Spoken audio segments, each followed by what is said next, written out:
Hi guys, நம்ம memory வச்ச villa சகால episode 24 தான் பார்க்க போகிறோம். இந்த சீசனோட லாஸ்ட் எபிசோட் தாங்க பார்க்க போகிறோம். வாங்க வீடியோக்குள்ள போயிடலாம்.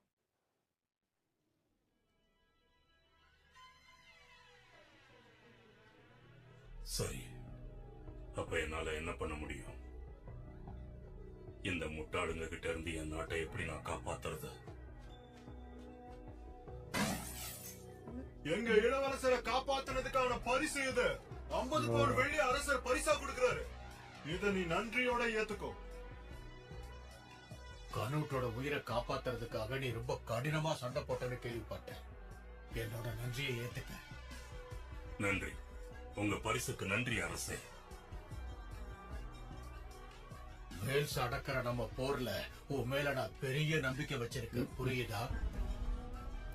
இன்னொன்னு அது தின்றான். ச்சே, இந்த கிழட்டு நரி எப்படியோ கண்டுபிடிச்சிட்டான் போல இருக்கு. மன்னிச்சிடுங்க அரசே, அதிக பிரசங்கித்தனமா பேசுறேன்னு நினைக்காதீங்க.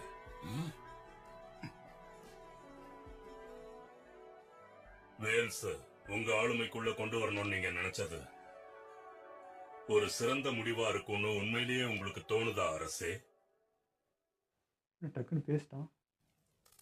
அடுத்த வசந்த காலத்துல வேல்ஸ் அடக்கணுங்கிற நம்மளோட போர் நிச்சயமா நல்ல பலனை கொடுக்காதுங்கிறது எங்களோட அபிப்பிராயம்.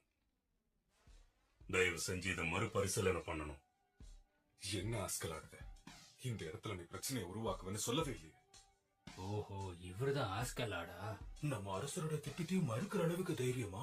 உண்மையாவே உனக்கு தைரியம் ஜாஸ்தி தான். அசமையில பேசியிருக்கான். என்ன மன்னிச்சிருங்க அரசே, வேல்ஸ்னு வரும்போது என்னால உங்களுக்கு ஆதரவு கொடுக்க முடியாது. அதுக்கான காரணத்தை தெரிஞ்சுக்கலாமா? வாய்ப்பு கொடுத்ததுக்கு நன்றி.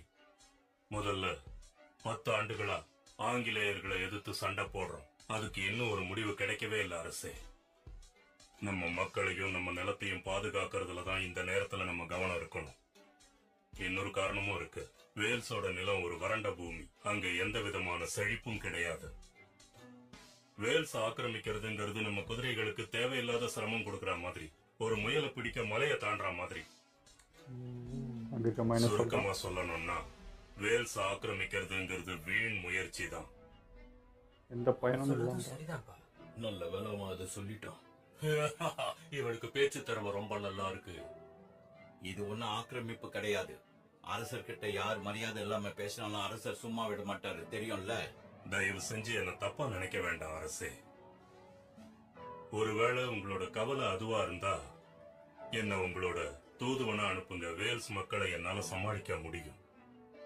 பேச்சுவார்த்தை பண்ணிக்கலான்றான். அரசனான எனக்கே நீ கத்து கொடுக்கறியா? அவங்களுக்கு நான் கரிசனம் காட்டணும்னு சொல்ல வரியா? அது முயல் மாதிரின்னு இப்பதான நீயே சொன்ன. நீங்க கருணை காட்டினாதான் உங்க பரந்த மனசை அவங்களால புரிஞ்சுக்க முடியும். அதுக்கு வாய்ப்பும் கிடைக்கும். தயவு செஞ்சு நான் சொல்றத கேளுங்க.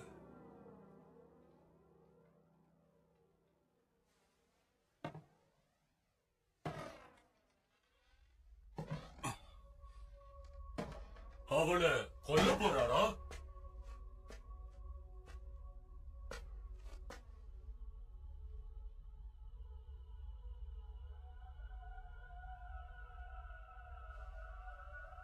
ஒரு உண்மையான ஆதரவாளர் இப்படிதான் நடந்துக்கணும்.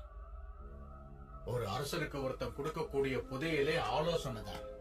என்னோட படையில இவன மாதிரி துணிச்சலான விசுவாசமான ஆட்கள் நிறைய பேர் இருக்காங்க. உங்க பாராட்டுக்கு நான் தகுதியானவன் இல்ல. சப்புளு முடிச்சு போச்சு. லோக்கியத்தை பிடிச்சிருவான் போல இது. அடிக்கடி இப்படி நல்ல ஆலோசனையை கொடுத்துக்கிட்டே இரு.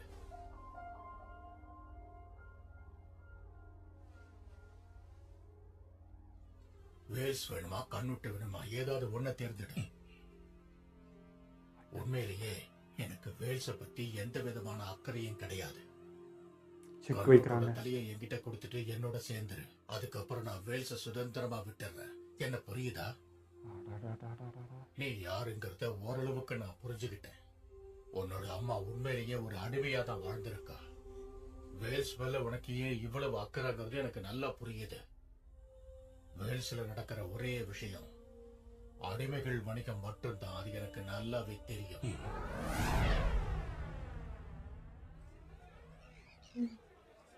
எப்படி இருக்கு? எவ்வளவு பெரிய அலைகள் வந்தாலும் இது தாக்கு பிடிக்கும். நீ எப்பவோ ஆசைப்பட்டிய படகுல போகணும், கப்பல்ல போகணும். இதோ இப்போ உன் ஆசைய நான் கிளம்புறானா? அவங்க கூட்டிட்டு தான் போக நினைக்கிறேன். ஒத்துக்கிட்டானா? மோடு மத்தவங்கள திரும்ப வர வரைக்கும் நீ இதுல ஓய்வு எடுத்துக்கலாம். ஏன்னா நம்பவே முடியல. இவ்வளோ சீக்கிரம் மனசு மாறினு எதிர்பார்க்கல.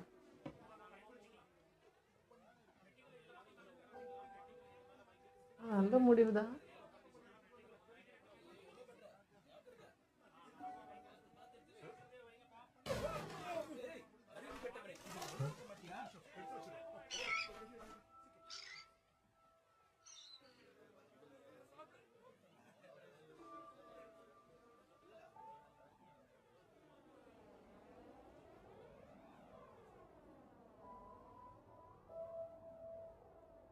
போன்னு சொல்லுதா இருன்னு சொல்லுதா ஒன்றும் புரியலையே. ரொம்ப பசியோட இருப்பல்ல நீ. இங்க பார், என்கிட்ட சாப்பிட கொஞ்சம் இருக்கு. போயிட்டான். போயிட்டு. தோர்ஃபின், எங்க போற? தோர்ஃபின்!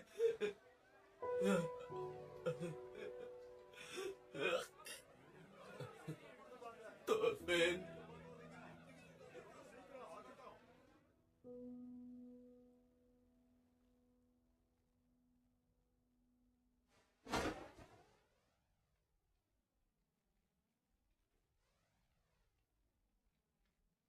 உன் முக அமைப்பை நான் வெறுக்கிறேன். உன்ன மாதிரி ஒரு முகத்தோட தலை மேல அந்த மகுடம் இருக்க நான் விட மாட்டேன். அதுக்கு உனக்கு தகுதி கிடையாது. நீ அவன் சொன்னதை கேட்டியா? என்ன சொன்ன? இப்போ யார பார்த்து என்ன சொன்ன? வயசானதுனால காது உனக்கு கேட்காம நான் போயிடுச்சு. விரட்ட முடியாதுன்னு உன்ன நின்ட்டாங்க. மாதிரி அசிங்கமா இருக்கிற ஒருத்தன் எப்படி இவ்வளவு அழகான ஒண்ணு அணியலாம்? ஒரு அரசனோட முகம் பார்க்க இப்படி இருக்கக்கூடாது.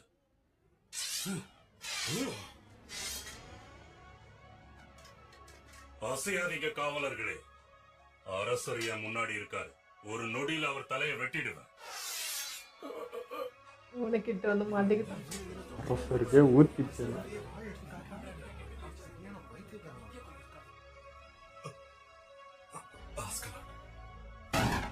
என்ன பண்ற? ஸ்வைன் அரசர் எனக்கு தான். இவன் ஒருத்தன். அவரை நீ தூண்டாது.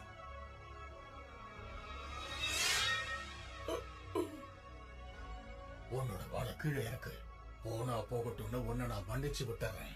ஐ என்ன நீ மன்னிப்பியா? உனக்கு மூளை இல்லங்கிறத கட்டு முளை நிரூபிக்க வந்துக்குது. என் குடும்பத்தையும் என் மக்களையும் கேலி பண்றல்ல, அதுக்கு உன்னை நான் கொல்ல போறேன். பருவத்துல விளையாண்டா ஒழுங்கா வாழ கீழே இருக்கு. கீழே இறக்க போறியா இல்லையா? அது மத்தவங்க எனக்கு வச்ச பேரு. எங்க அம்மா எனக்கு வச்ச உண்மையான பேரு என்னன்னு சொல்லட்டுமா? லுக்கியஸ் ஆர்த்தோரியஸ் கேஸ்டர்ஸ். பிரிட்டானியா நிலத்தை ஆளக்கூடிய நியாயமான தகுதி உள்ள அரசன் நான் தான். போங்க, அரசரை காப்பாத்துங்க. ஓ இவன் வெட்டிட்ட. ஐயோ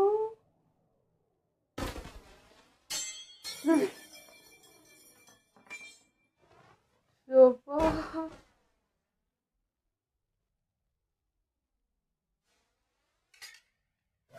முடிஞ்சு. இப்பதான் எனக்கு நிம்மதியா இருக்கு. என்னங்க மூளை யூஸ் பண்ணான்னு பார்த்தா அந்த இடத்துல வீரத்தை யூஸ் பண்ணிட்டான். எல்லாம் முடிஞ்சு போச்சு.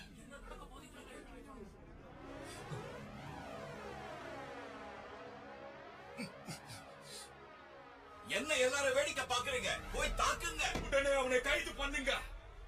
இங்க நிக்கிறவன் அரசரை கொலை பண்ண குற்றவாளி. இவரை காப்பாற்ற நினைக்கிறான். இன்னும் கொன்றுவாங்க அரசு பண்ணலன்னா. உள்ள என்ன ஏதோ ஒரு சத்தமா போய் பாப்போம்.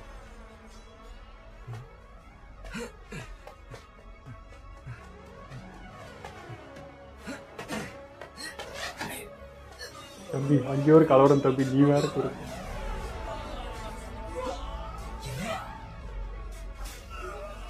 இவன் இப்ப என்ன பண்ணிட்டு இருக்கான்?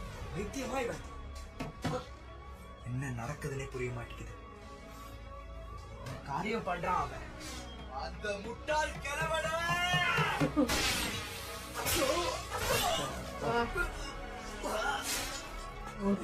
நின்று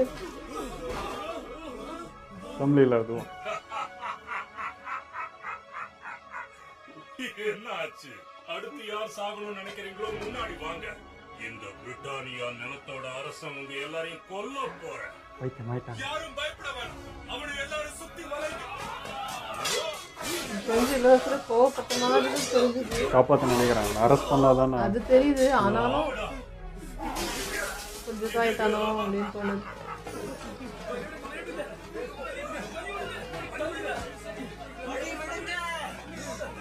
எல்லாம் வெளியே போனேன் உள்ள வரேன்.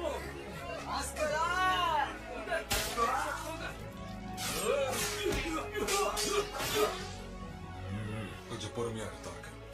உன்னுடைய வாய்ப்பு இன்னும் வரல. இதுக்கு மேல எனக்கு எந்த அக்கறையும் கிடையாது. அவனுக்கு மூளை குழம்பி போயிடுச்சு. என்னுடைய இறையை யாராவது எடுத்தாங்கன்னா எனக்கு அது சுத்தமா பிடிக்காது. அவனுக்கு மூலெல்லாம் ஒண்ணும் குழம்பி போகல. அவன் பிளானை தான் பண்ண. நினைச்சுக்கிட்டு இருக்கான். அவன் என்னையும் பேசி ரெண்டுத்தையுமே காப்பாத்தணும்னு முடிவு பண்ணிட்டான். அரசரை கொண்டான். பழி அடுத்து இவருதான். சும்மா இந்த மாதிரி பண்ணிட்டு இருக்கான். கொஞ்ச நேரத்துக்கு அவன் இந்த மாதிரி நடிக்கணும். அப்புறம் நீ போய் அதுக்கு முடிவு கட்டு. இந்த விளையாட்டுக்கு நான் வரல. தூர்க்கே, அவன் உங்க ஆதரவாளர்னு எனக்கு நல்லா தெரியும். ஆனா ஒரு நாயை முதலாளி தான் கையாளணும், மத்தவங்க இல்லை.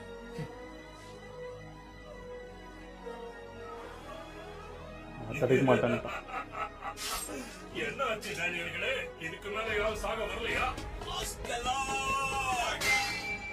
நன்றி கெட்டவனை என்ன காரியம் பண்ணிருக்க? கொஞ்சம் கூட அறிவில்லாம பண்ணிருக்க. நீ என்ன தைரியம் இருந்தா அரசரை கொண்டிருப்ப. அவனுக்கு எதுக்குடா நன்றி வேணும்? நான் இங்கதான் உயிரோட திடமா தானே இருக்கேன். வாய மூடு. நீ அடிமைக்கு பிறந்தவன். நீ ஒன்னும் அரசன் கிடையாது. எவ்வளவு இதை தைரியம்! பண்ணனால தானே தலை போச்சு கிண்டி வைக்கிறேன். அரசன் கிட்ட இப்படியா பேசுவ? அறிவு இல்ல. வா, மரியாதையா என் லோக்கி கூட சமாளிக்க முடியல. என் கால்களை முத்தமிடுற அனுமதி உனக்கு தரேன். அதுக்கப்புறம் என் அப்பா, கையாலேயே பேசுப்பா. உன்னை நான் சாகடிக்கிறேன்.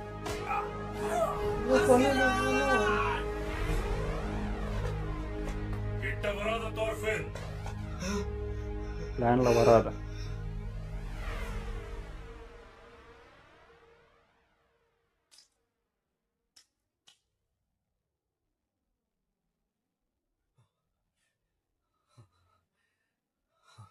ஏய்,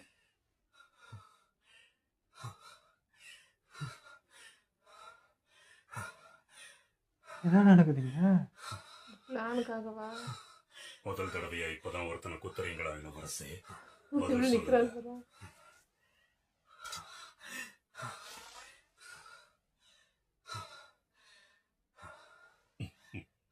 நல்லாதான் குத்துறீங்க.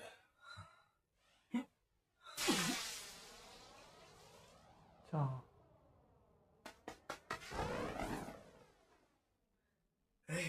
உன்னாவளே ஆஸ்கலா. சீக்கிரம் போக, சீக்கிரம் போக. நம்ம இளவரசரா? என்னால நம்பவே முடியலையே.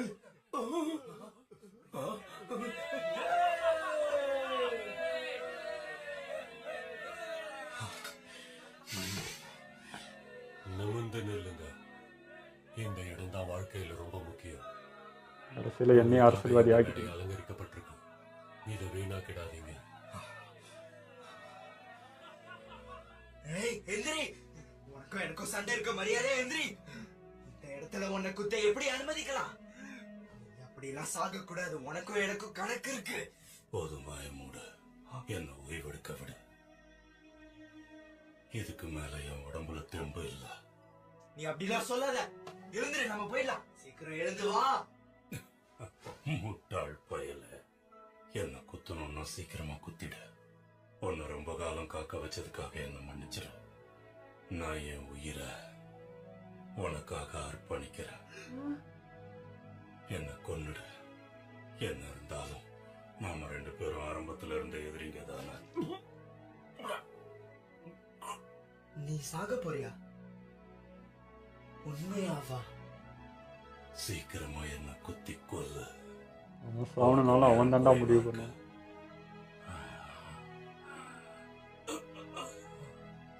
என்ன பார்த்தா முட்டாள் மாதிரியா இருக்கு.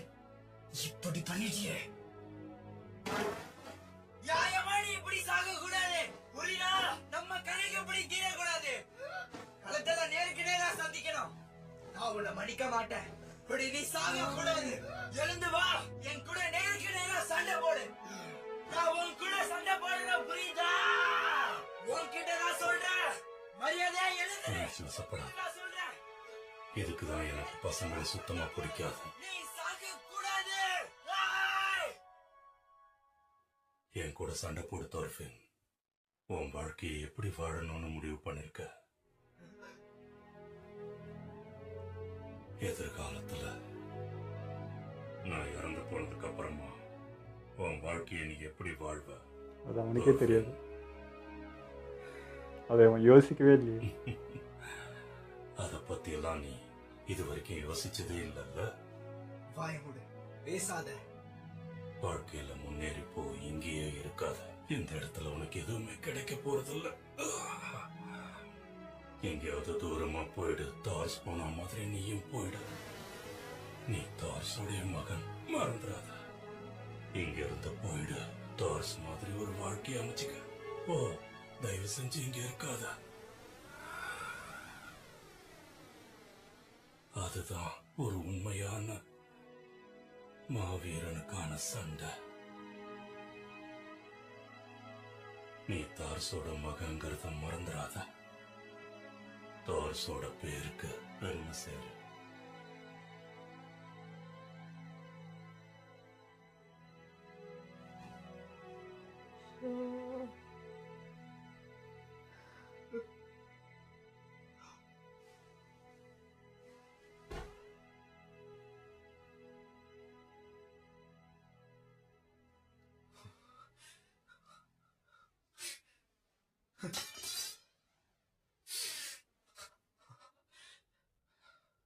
தோர்ஃபின், நீ என்ன மன்னிக்கணும்னு நான் கேட்க மாட்டேன். ஆனா பித்து பிடிச்சு போய் ஒரு அரசரையே கொல்ற அளவுக்கு துணிஞ்சிட்டான். அதுக்கான தண்டனையை தான் நாங்க அவனுக்கு கொடுத்திருக்கோம். இருந்தாலும் இவ்ளோ நடந்ததுக்கு அப்புறமும் நீ என் கூட இருக்க விரும்ப மாட்டேன்னு எனக்கு நல்லா தெரியும். நீ எங்க வேணாலும் போகலாம்.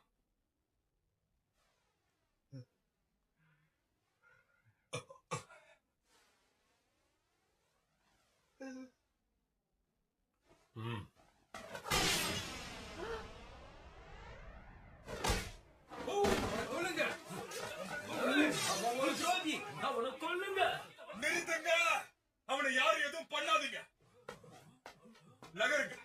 அவனை என்ன பண்ணணும்னு நான் தான் முடிவு பண்ண. தோர்க்க அவனை விடு. கத்தியால குத்துறதெல்லாம் ரொம்ப சின்ன தண்டனையா இருக்கும். வாங்க இளவரசி, உங்க காயங்களுக்கு முதல்ல மருந்து போடணும். இங்க இருக்கிற மத்த விஷயங்களை நான் சமாளிச்சுக்கிறேன். இழுத்துட்டு போங்க. ஒரு நிமிஷம் ஃப்ளோக்கி. அரசர் இறந்து போயிட்டாரு. இப்போ ஆங்கிலேயர்களுடைய தளபதி யாருன்னு உனக்கு தெரியுமா? சொல்லு. அது வந்து என்ன ஆச்சு? வாயை திறந்து சொல்லு.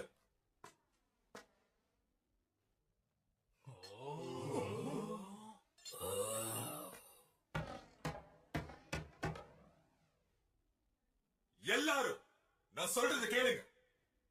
நமது முன்னாள் ஸ்வேன் அரசர் இப்ப இறந்து போயிட்டார். இந்த நாள் முதல் அவர் மகன் கனுட்டாகிய நான் இங்கிலாந்தின் தளபதியாகவும் இங்கிலாந்தின் அரசனாகவும் இருப்பேன்.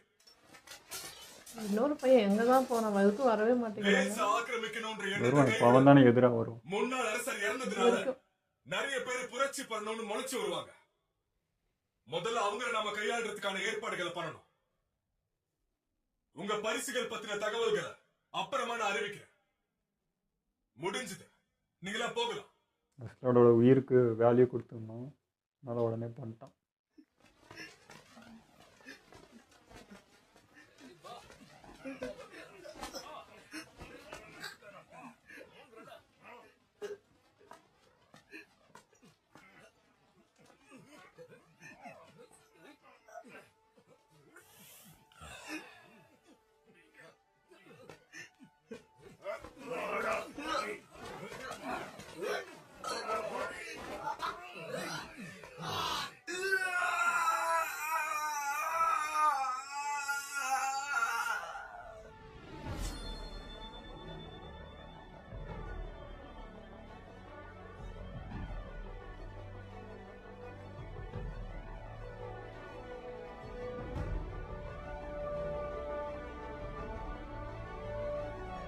நிறைய கற்று ஊற்றுக்கிறான், வீணாக்கிறாரு.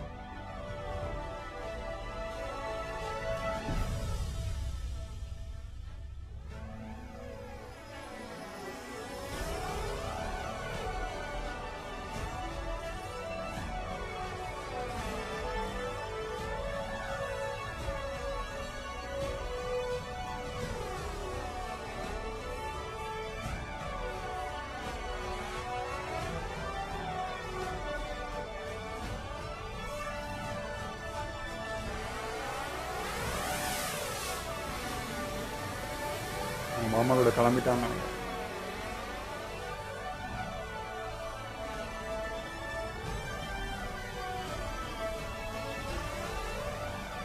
பெரிய பையனை வந்துட்டானா? நம்ம பிள்ளையாண்டானா அது பேசலாம் இருக்கு. ஹேர் கலர் மாதிரி இருக்கு. அவங்க அப்பா ஜோட கொஞ்சம் தெரியுது. கடைசியில் கண்ணுட்டியும் வந்து அரசியல் பண்ண வச்சுட்டாங்க. எனக்கு இப்போ என்ன சொல்கிறது, அஸ்கலாடு போயிட்டான் அப்படின்றப்போ என்னடா நடக்க போகுது இதுக்கு மேலே, அவன் தான் மூளையாக வந்து செயல்பட்டது, அவனே இல்லைன்னா இதுக்கப்புறம் என்ன நடக்க போகுதுன்னு ஒரு எண்ணம் இருந்துச்சு. ஆனால் அடுத்த செகண்ட் வந்து கண்ணுட்டு வந்து அது புரிய ஆரம்பிச்சிச்சு. ஓகே இப்படி தான் பண்ணணும், இங்கே வரணும்னா இதுதான் அப்படின்னு அஸ்கலாட்லேருந்து கற்றுக்கிட்டான்னு நினைக்கிறேன். வெறும் வந்து நல்லவன் அப்படின்லாம் இருந்தாலும் வேலைக்கு ஆகாது, அந்த புத்தியும் கற்றுக்கணும். ஸோ அது உடனே அவரும் புரிஞ்சு அந்த உயிருக்கு வேல்யூ பண்ணணுன்றதை டக்குன்னு அந்த கீடத்தை எடுத்து தலையில் வச்சிட்டாரு. ஆனால் வந்து இப்படி முடியுன்றது நான் எதிர்பார்க்கல. டக்குன்னு இப்படி முடிவு எடுப்பான்றது நான் யோசிக்கல. நான் வேற மாதிரி நினச்சேன், உள்ளேருந்து திரும்ப செய்வான், எனக்கு அவங்க அப்பாவை எப்படி பண்ணோம் அந்த மாதிரி பண்ணுவான் தான் நான் நினச்சேன். ஆனால் இந்த இடத்துல நான் வந்து புத்தி யூஸ் பண்ணுறதா இல்லை வீரத்தை யூஸ் பண்ணுறதா இருக்கேன்னு சொல்லி அவங்க அம்மாவை தப்பாக பேசுனதுக்காகவே வெட்டின மாதிரி இருந்துச்சு. அது அந்த உயிருக்கு இப்போ வேல்யூ வந்திருக்கு. இப்போது இதுக்கு முன்னாடி செத்துருந்தாலோ இல்லை வந்து நம்ம தோர்ஃபின் கையில் செத்துருந்தாலோ அந்த மரணத்துக்கு வேல்யூவே இருந்திருக்காது. இன்றைக்கி பாருங்கள், ஒரு கிங்கியே கொன்னுட்டு இறந்துக்கிறான். வரலாறே பேசும் அவனை பற்றி. இப்படிப்பட்ட ஆள்ற அசம்பிளில் இத்தனை பேர் இருக்கும்போது ஒருத்தன் வெட்டினாடான்றப்போ அவனை யாருன்னா மறப்பாங்களா? இந்த சாவை தான் அவன் எதிர்பார்த்தான், மரியாதையான ஒரு கௌரவமான சாவை, அதுதான் அவனுக்கு கிடச்சிது. அதே மாதிரி கைவிடவே இல்லை. அவங்க அம்மாவோடைய லேண்டையும் தாய்நாட்டையும் கைவிடலை, அதேமாதிரி அரசர் கொடுத்த வாக்கிங் கைவிடலை, ரெண்டுத்தையுமே தாங்கி பிடிச்சான், எல்லாத்தையுமே முடிச்சிட்டான். அவன் நினச்சது தான் இப்பயும் நடந்திருக்கு. நான் எப்படி சாகணுன்றதை அவன் தான் முடிவு பண்ணான், எப்போ உயிர் போகணுன்றதை அவன் தான் முடிவு பண்ணான், எல்லாமே அவனோட முடிவு தான். வேறு மாதிரிங்க இப்படி இந்த மாதிரி ஒரு கேரக்டர்லாம் வந்து எனக்கே ஒரு மாதிரி கண் கலங்கிச்சான். இப்படி பண்ணியிருக்கான், இத்தனை நாள் மேலே கோவம் இருக்குது, எத்தனையோ ஊர் அழிச்சிருக்கான் பண்ணியிருக்கான்றப்போ இருந்தது தான். ஆனால் இன்றைக்கி வந்து அந்த உலக அமைதிக்காக அந்த நாட்டுக்காக பண்ணுறன்றப்போ பெரிய மனுஷனாயிட்டான். ரொம்ப பிடிச்சிருந்தது. ஆனால் என்னால் ஆஸ்கலாட் இல்லாமல் ஏற்றுக்கவே முடியல. இங்கே ரொம்ப பிடிச்ச கேரக்டர் வேறு அது. இனிமேல் அது இருக்காதான்றதே ஒரு மாதிரி இருக்குது. ஒரு வேளை இது கூட ஆக்டிங்காக இருக்கும், ஊருக்காக கொண்ட மாதிரி செத்த மாதிரி நடிச்சுட்டு அப்புறம் திரும்ப வருவாருன்ற அளவுக்கு எனக்கு நினைக்க தோணுது. அப்படி இருந்தால் நல்லா இருக்குமேன்னு தோணுது. ஆனால் என்ன பிளானிங் இல்லை உண்மையாகவே இறந்துட்டாங்களான்னு தெரியல. ஆனால் நம்ம தோர்ஃபின் வந்து பெரிய ஆளாக காமிச்சிட்டாங்க, அதனால் அது உண்மையாக இருக்குமோன்ற மாதிரி தான் இருக்குது. பட் ரொம்ப சென்டிமெண்ட்டான ஒரு விஷயம். அது கஷ்டமாக இருந்தது பார்க்குறதுக்கு. ஏன்னா ஆரம்பத்துலேருந்து அந்த அம்மா பற்றி அந்த அந்த அந்த ஊரை பற்றி தப்பாக தான் அந்த அரசர் பேசிகிட்டே இருந்தாங்க. ப்ளஸ் அடிமேனு ரொம்ப அதை கொச்சப்படுத்தி அசிங்கப்படுத்தி வேறு அதை பேசினால அவனால் பொறுத்துக்கவே முடியல. எந்த இடத்துல பொறுத்துக்க முடியாதோ அங்கே தான் அவன் கை வைக்கிறான். ஸோ அந்த இடத்துல எந்த மனுஷனாக இருந்தாலும் கோவம் தான் படுவாங்க. அம்மா பற்றி பேசினாலும் சரி, தாய் நாட்டை பற்றி பேசினாலும் யாருக்காக இருந்தாலும் அது கோவம் வரதான் செய்யும். ஸோ எனக்கு அது தெரிஞ்சு எனக்கு தப்பாகவே தோணல அவன் எடுத்த முடிவு கூட. பட் சுற்றி இருந்தவங்கலாம் அது தோற்கில் கூட விட்டுட்டாரு, எதுவுமே கேட்க வேணாம், அது சரி அவன் அப்படியே பண்ணட்டுன்ற மாதிரி அவரும் விட்டதுனால அரசர் தான் அது ஸ்டாப் பண்ணுற மாதிரி ஏதோ பண்ண மாதிரி இருந்துச்சு எனக்கு. இந்த அரசியல் விளையாட்டு அதுதான் நடந்தது. இதில் வந்து கண்ணுட்டு வந்து எப்படி சொல்கிறது, லைட்டாக தான் குத்தலான்னு நினச்சது. பட் அவனுக்கு குத்த தெரியாது, எவ்வளோ குத்தனை எந்த ஆழத்தை குத்தினா என்ன ஆகுன்றது அவனுக்கு தெரியாது. அதை ஸ்டாப் பண்ணலான்றது வயிற்றுல தான் குத்த பிளான் பண்ணியிருப்பான்னு நினைக்கிறேன். அது மாறி நுரையீரலில் கிட்ட குத்திட்டான். அதனால தான் வந்து அஸ்கார்டு அந்த கேள்வி, ஃபஸ்ட் டைம் குத்துறீங்களா, நல்லா ஆழமாக தான் குத்திக்கிறீங்க அப்படின்னு சொன்னது. குத்த தெரியாமல் குத்திட்டான். சாவடிக்கணும்னு குத்தலாம் அவன். இப்போ இங்கேருந்து அவனை இது பண்ணிட்டா போதும் அப்புறம் பார்த்துக்கலாம் அப்படின்றதுக்காக பண்ணது. பட் எதிர்பாராமல் நடந்துடுச்சு. அப்படி தான் அது பிளான்டாக வந்து கொல்லணுன்றதுக்காக கண்ணுட்டு குத்தான். ஆனால் இப்போ ஆஸ்கலரோட கனவு அவன் பட்ட ஆசை நிறைவேறாமல் இறந்தது ஒரு மாதிரி இருந்துச்சுங்க. ஒருவேளை அதை தோர்ஃபின் இனிமேல் முன் கொண்டு போய் என்னது அதாவது இந்த அஸ்கலாடோட ஊருக்கு தோர்ஃபின் போய் எதனாச்சும் பண்ணுவானோ, இவன் ஆசையை அவன் எடுத்து எதனாவது பண்ணா நல்லாயிருக்கும் கதை அப்படி போனா. பட் என்ன பண்ணுறான்னு தெரியல. இல்லை, அந்த இது வந்து அரசர்கிட்ட ஒப்படைச்ச மாதிரி தான். ஏன்னா இப்போ அரசருக்கு நல்லா தெரியும், அவனுடைய தாய்நாடானதும் பாதுகாக்கப்படணும், என்னையும் பாதுகாக்கணும் தான் அவன் இறந்துருக்கான். ஸோ வந்து அரசர் கையில் தான் இருக்குது. அவர் நாட்டுக்கு எந்த பாதிப்பும் வராமல் அவர் தான் இப்போ காக்கணும். அந்த நம்பிக்கையை அரசர்கிட்ட ஒப்படைச்சிட்டு போய்க்கிறான். உனக்காக தான் இதை பண்ணியிருக்கேன், என் தாய்நாட்டை நீ பார்த்துக்கோ அப்படின்னு சொல்லாமல் சொன்னது தான் இது எல்லாமே. என் உயிருக்கு வேல்யூ பண்ணணும் நீ நினச்சின்னா, மரியாதை கூட நினச்சினா என் தாய்நாட்டை பார்த்துக்கோ, அவ்வளோதான். எனக்கு நன்றி கடன் பட்டிருக்க, அதை மறந்துடாதான்றது தான் அது. அது அரசருக்கு தெரியும், அவர் தான் பார்த்துக்கணும் அந்த நாட்டுக்கு எந்த பாதுகாப்பாக வரும். இந்த நாட்டை எப்படி காத்துக்கிறாரோ அதே மாதிரி அதையும் அவர் தான் அது பார்த்துக்கணும். மாதிரி தோர்ஃபினுக்கும் அஸ்கலாடுக்கும் தான் அறியாமல் ஒரு அன்பு அவங்களுக்குள்ளே இருக்குங்க. அது கோவமாக வெளிப்பட்டாலும் ஏதோ ஒன்று இருக்குது. ஏன்னா அவனை கொன்னதும் இவன் போய் அதை அட்டாக் பண்ண பார்த்தாங்க. அதிலே புரிஞ்சிச்சு அவன் அறியாமலே ஏதோ ஒரு அஃபெக்ஷன் அவன் மேலே இருந்திருக்கு. அது தெரியாமலே இத்தனை நாள் இருந்த மாதிரி தான் ஃபீல் ஆச்சு. அதாவது என் கையில் தான் போகணும், ஆனால் அதுவே வந்து அவன் மேலே பாசிட்டிவ் உண்டாகுது. அந்த உயிர் எந்திரா, அதை யார் எடுத்துக்கிட்டாலுமே போக மாட்டேன்ற அது ஒரு அன்பு தான். அது வெஞ்சன்ஸாக அவன் கையால் தான் கொல்லணுன்றது வேற. ஆனால் அந்த அந்த ப்ரொவைட் பண்ணால, அவன் கோவப்பட்டான்ல, அதுக்கு பேரும் அன்பு தான். ஸோ அது எப்படி விளக்குறதுன்னு தெரில, ஆனால் அதுவுமே எனக்கு பாசமாக தான் தெரிஞ்சது. அஸ்கலாடு எப்படின்னா எதையும் பிளான் பண்ணி பண்ணுறது இல்லை. இந்த எமோஷனல் ஆகிறது இப்போது தோர்ஃபினுக்கு தொடர்ந்து அவன் அட்வைஸ் பண்ணதே அதுதான். ஒரு இடத்துல எமோஷனல் ஆகிடாத, ஏன்னா ட்ரிகர் பண்ண ட்ரிகர் ஆகிடாதான்றது தான். ஆனால் இன்றைக்கி அதே தான் வந்து அஸ்கலாடுக்கும் நடந்துச்சு. அவன் அந்த வார்த்தையை சொல்கிறப்போ அந்த லேண்டு தெரிஞ்சுக்கிட்டான்றது தெரிஞ்சு போச்சு. அவ்வளோதான், நமக்கு செக் வச்சிட்டான்றது தெரிஞ்சிச்சு. இந்த இடத்துல பிளாக் பண்ணுவான்றதும் தெரிஞ்சு போச்சு.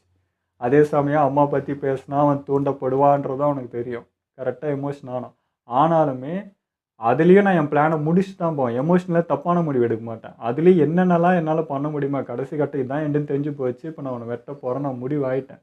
அதுலேயுமே என்னோடய பிளான் சக்ஸஸ் பண்ணிட்டு தான்டா இறப்பேன் அப்படின்னு சொல்லி அதுவும் இருக்குது. இந்த இடத்துல புத்தியும் யூஸ் பண்ணால், தன்னோட வீரத்தையும் யூஸ் பண்ணால், ரெண்டுத்தையும் யூஸ் பண்ணிட்டு தான் போனோம். அஸ்கலாடு வந்து தோர்ஃபின் பார்த்து கேட்டாங்களே, இதுக்கப்புறம் என்ன பண்ண போகிற அப்படிங்கிறது. அது ஒரு மாதிரி இருந்துச்சு அந்த வார்த்தை. ஏன்னா தெரிஞ்சோ தெரியாமல அஸ்கலாடு வந்து ரொம்ப சப்போர்ட்டிவாக இருந்திருக்கான், கூடவே இருந்துக்கு நிறைய விஷயம் சொல்லி கொடுத்துருக்கான். இப்போ அவரும் இல்லைன்னும் போது அப்பாவும் இல்லை அவனுக்கு. இப்போது அந்த இடத்துல யாருமே இல்லையே தோர்ஃபினுக்குன்னு சொன்ன மாதிரி இருந்தது. அதாவது இதனால தான் நான் குழந்தைய வெறுக்கிறேன் அப்படின்னு சொன்னான். ஆனால் அது சொன்னதுக்கான வார்த்தையை அவனே அவன் மகமாய் தான் பார்க்க ஆரம்பிச்சிட்டான். அவன் மேலே பாசம் அவன் அறியாமல் வந்துருச்சு. அவன் பையனுக்கு என்ன பண்ணியிருப்பானோ, அவனுக்குன்னு சொந்தமாக ஒரு குழந்தை பிறந்திருந்தா என்ன பண்ணியிருப்பானோ அதை தான் இப்போ தோர்ஃபின் பண்ணிட்டு போயிடும். இது அப்பா பேசணும் இல்லாமல் வேறு என்ன சொல்கிறது. தோஸ் இடத்துல இருந்து என்ன பண்ண முடியுமோ அதை அவனுக்கு செஞ்சுட்டு போயிட்டான். இதுக்கு மேலே உன் கையில் இருக்குது. என்னை கொண்டதுக்கப்புறம் என்ன பண்ணேன்னு எதனா ஐடியா இருக்கானா, அவனுக்கு ஒன்றுமே இல்லை. உனக்கு கொள்ளணுன்றது மாதிரி தான் தாட்டாகவே இருக்குது. அதுக்கப்புறம் தான் அவன் யோசிப்பானே என்ன பண்ண போகிறோன்றது. ஸோ அதை அதை நோக்கி போ. உங்கள் அப்பா யோசிச்சதை அமைதியை நோக்கி, அந்த அமைதிக்கு எதனா பண்ண முடியும்னா பண்ணு, நான் கற்றுக்கத்தில் ஞாபகம் வச்சுக்கோ, போராடு அப்படின்னு சொல்லி விட்ட மாதிரி தான் எனக்கு இது. ஸோ இந்த இடத்துல வந்து அஸ்கலாடு வந்து அரசருக்கு என்ன பண்ணணுமோ பண்ணியாச்சு, தாய்நாட்டுக்கு என்ன பண்ணணுமோ அதுவும் பண்ணியாச்சு, தோர்ஃபினுக்கு என்ன பண்ணுமோ பண்ணியாச்சு. அவனோட கடமை எல்லாத்தையும் முடிச்சுட்டு தான் செத்துக்கிறான். எந்த கடமையும் எந்த பாக்கியும் நான் வச்சுக்கல, எல்லாத்தையும் நான் கரெக்டாக முடிச்சிட்டேன் அப்படின்னு நிம்மதியாக போயிருக்கேன். இந்த இடத்துல நான் போய் சேரணும், எனக்கு முடிஞ்சிச்சு கடமை, அவ்வளோதான் அப்படின்னு முடிஞ்சிச்சு. ஆனால் வந்து இருந்தால் இவங்க சொன்ன மாதிரி தான் நான் கண்டினியூ ஆவான்னு நினச்சேன். இவன் இருந்து இவனுடைய மூளையாக செயல்பட்டு ஒரு அரசாங்கம் நடந்தால் எப்படி இருக்கும், அது கேட்டு அரசன் நடந்தால் எங்கேயோ போவோம் அப்படின்லாம் நான் ஒரு கற்பனை வச்சுருந்தேன். பட் இது வேறமே முடிஞ்சிச்சு. முழுக்க முழுக்க அரசரை தான் யோசிக்கணும். அந்த இடத்துல இப்போது தோர்கில் கூட வந்து கொஞ்சம் யோசிக்கிறான். அவனுக்கு இது புரிஞ்சிச்சு, இந்த அரசியல் எப்படி, இது என்ன பண்ணணும், இந்த இடத்துல நான் போனால் கரெக்டாக இருக்காது, நீ போய் தடுத்தாதான் மக்கள் உனக்கு வரும் அப்படின்னு அவனும் புரிஞ்சுக்க ஆரம்பிச்சிட்டான். ஸோ அவனுக்கும் கொஞ்சம் புத்தி இருக்குது, ப்ளஸ் வந்து பவரும் இருக்குது. ஸோ இதை வச்சே வந்து அரசர் நல்லாவே ஆட்சி பண்ணலாம். இந்த 2 பேரும் போதும், பார்க்கலாம். ஆனால் இப்போதைக்கு வந்து எனக்கு இவன் ஃப்ளோக்கியை தான் இப்போ நம்ப முடியல. அவன் எப்படி செயல்படுவான்னு தெரியல. அவன் இதுதானே இப்போ பெருசாக பார்த்துட்டு இருந்தது. ஸோ அவனை வச்சுட்டு இருக்கிறது தான் இங்கே இப்போ பிரச்சனையாக இருக்கும். இவங்களுக்கு தடங்களாக இவனே இருப்பான்.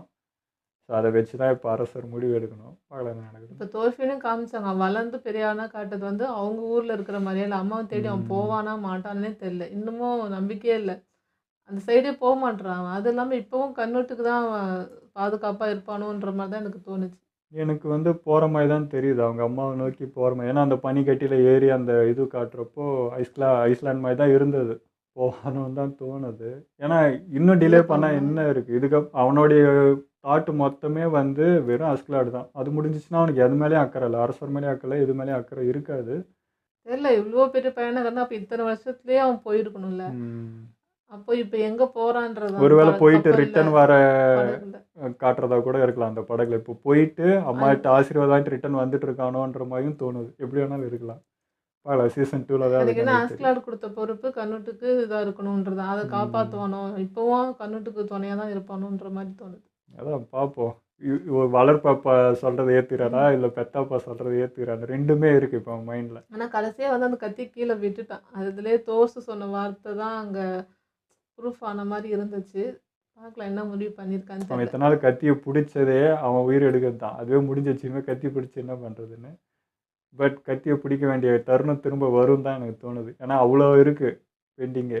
ஆனால் இந்த கதை ரொம்ப அற்புதமாக இருந்ததுங்க. அப்படியே லைவாக இருந்தது.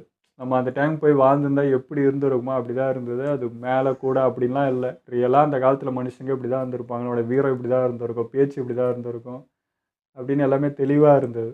அதுக்குள்ளே வந்து நம்ம மிக்ஸ் பண்ணி அது பண்ணணும்லாம் வந்து ஆத்தர் பண்ண மாதிரி இல்லை. நீட்டாக அந்த டைமுக்கு என்ன இருந்துச்சோ அந்த லைனில் தான் போயிருக்காரு. எதுவும் ஓடுவா இல்லை. ரொம்ப பிடிச்சிருந்தது. அது லைவாக அதான் நான் சொன்ன மாதிரி ஒரு புக்கு படித்த மாதிரி தான் இருந்தது. மனசுக்கு டச்சாக இருந்தது. அது சும்மா அந்த ரொம்ப ஃபேண்டசி அதெல்லாம் இல்லாமல் ரியலாக இருந்தது. நம்ம ரொம்ப ரியலிஸ்டிக்காக இருந்தது. அதை விட அந்த கேரக்டர் உருவாக்கின விதம், அந்த கதை, அந்த டைலாக்ஸு. இப்போ ஆஸ்கிலெல்லாம் நம்மளால ஒரு இடத்துல யூகிக்கவே முடியாத மாதிரி கொண்டு போகிறதுலாம் ரொம்ப ரொம்ப கஷ்டம். அந்த தோர்ஃபின் கேரக்டர், தோர்கில் கேரக்டர்லாம் வந்து அப்படி யோசிச்சு அந்த கிரியேட் பண்ணி கொடுத்ததே சூப்பராக இருந்தது. இவங்க கூட சொன்னாங்க எப்படிப்பா அவங்க யோசிச்சாங்க, எப்படி இந்த மாதிரி ஒரு கதை கொடுத்துருப்பாங்கப்பா அப்படின்னு ரொம்ப இதானாங்க அவங்க. ஸோ அந்த அளவுக்கு ரொம்ப பிடிச்ச ஒரு சீரிஸ் எனக்கு தெரிஞ்ச அனிமையில். எனக்கு நருட்டோக்கு அப்புறம் இது வந்து எனக்கு ரொம்ப ரொம்ப பிடிச்சி போச்சு. ஆனால் இவர் ஆத்தர் வந்து எனக்கு தெரிஞ்ச அவரோட அந்த டைமுக்கான உணர்வை தான் நம்மளுக்கு தெரிவிக்க பார்க்குறாரு. இல்லை ஆக்ஷன் இதெல்லாம் வந்து அந்த கதைக்கு இன்ட்ரெஸ்ட்டாக கொண்டு போகணுன்றதாக வச்ச மாதிரி தான் இருக்குது. ஆனால் உள்ள அர்த்தம் நிறையவே இருக்குது. அந்த டைலாக்ஸ் எல்லாம் உன்னிப்பாக நம்ம கவனித்தா நிறைய இருக்காது. அதை பற்றி நம்ம அது விவரித்து பேசினா பேசிகிட்டே இருக்கலாம். அவ்வளோ அடக்கி இருக்கும் அது. அது ரொம்ப பிடிச்சிருந்தது. நம்மளுக்கு அது என்ன சொல்ல வராருன்றதும் தெரிஞ்சது. ஆனால் இது சொல்ல வரதுன்னு நமக்கு வந்து வார்த்தையில் அதிகமாக சொல்றதோட சீன் நிறைய சுற்றி இருக்குது.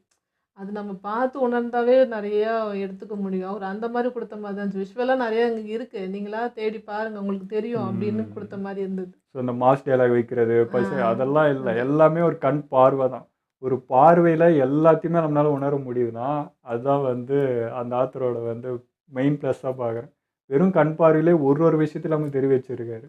அது என்னவா பார்க்குது. இப்போ நம்மளுக்கு அந்த பார்வையை பார்த்தா தெரிஞ்சிடும் அவன் என்ன யோசிக்கிறான்ட்டு. அந்த அளவுக்கு நம்மளுக்கு அதை புரிய வச்சார்ல, வேறு லெவல். சீசன் 1 இவ்வளோ இன்ட்ரெஸ்ட்டாக செம்மையாக போச்சு. சீசன் 2ல் என்னென்ன சம்பவம் இருக்குன்னு தெரியல. ஏன்னா எதுவுமே ஒன்று முடியலை. இனிமேல் தான் ஆரம்பிக்கவே போகுது. இப்போ தான் வந்து புள்ளி வச்சு ஸ்டார்ட் பண்ணிட்டு போயிருக்காரு ஆஸ்கலாடு. இனிமேல் தான் ஆட்டமே இருக்குதுன்றது தான் இருக்குது. எனக்கு தோர்ஃபினோட சேஞ்சு பார்க்கணும்.